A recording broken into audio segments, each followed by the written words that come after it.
Matchday 1 has come to a close and Arsenal was able to achieve a 1-0 victory against Manchester United. My overall assessment of the game is that Arsenal deployed a tactic that did not work against United. Couple that with the jittery demeanor of the players and we ended up with a game where United completely controlled the tempo of the match. United dominated in every metric of the game but were incapable of overcoming the best defense in the league on a bad day. United gave away less fouls from tackles compared to Arsenal, and they were more committed to getting and keeping the ball. The Arsenal players tried too hard and were often unsuccessful in drawing the foul. They also struggled to dribble past their marks. Overall, Arsenal weren't able to get into their own rhythm and found themselves playing the match at United's tempo, which led to a lot of poor passes and decision-making in the final third. In analyzing Arsenal's defensive approach, when it came to dealing with threatening attacks, the defenders performed well. Most of the issues that occurred in the final third were due to actions made after recovering the ball.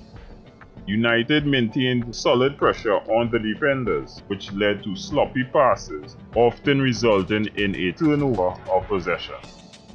One of the things that showcased that the defenders had good positioning was this opportunity given to Mount inside of the box.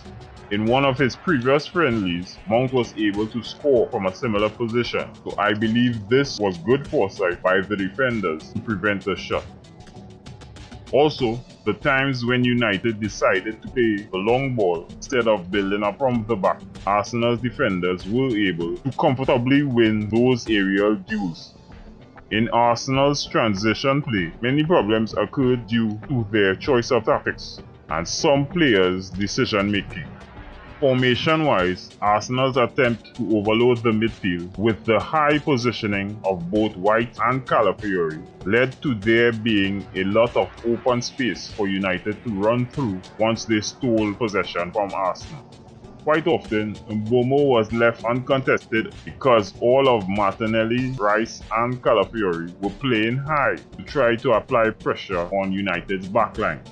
When that failed, or Arsenal lost the ball, it allowed United to play a long pass to Mbeumo, who had the whole side to run, and often got into one-on-one situations with Gabriel. Given the quality of Gabriel, he was able to keep his composure in those situations. On the other side, Ben White was a victim of poor decision-making at times when applying pressure to the player on the ball. He made up for most of these errors with his recovery runs and was also often helped out by Zubimendi. The strong pressing applied by United often made Arsenal struggle to play out from the back, which led to a lot of long balls that were easily dealt with by United's defenders. A lot of times, in order to play out from the back, Odegaard had to drop deep to move the play forward. When it comes to Arsenal's attacking approach, Arsenal's forwards struggled to break down United's defense during both build-up play and counter-attacks. United was able to maintain a solid defensive line when Arsenal attempted to build up pressure, and with Arsenal trying to break down that line by overloading the attacking third with players, it made it easier for United to counter once they won the ball from Arsenal. When Arsenal initiated a counter-attack, they often suffered from poor passing and decision-making in the final third. It felt like the players weren't prepared for the intensity of pressing that United imposed. The goal came about due to United's poor set-piece defending.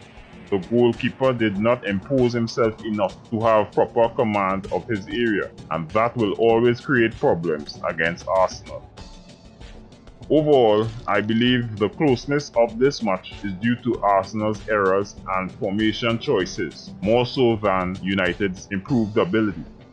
With all of the pressure they exerted onto Arsenal, Arsenal's defenders were not truly pressured by United's advances. That being said, I hope that this really was just a matter of nerves and we will see a proper Arsenal in the next match. And with that, we've come to the end of my review of the Arsenal's victory against Manchester United. If you enjoyed this post-match breakdown, smash the like button, subscribe, and hit the bell so you never miss out on our match reviews. Thanks for watching, and I'll see you in the next video.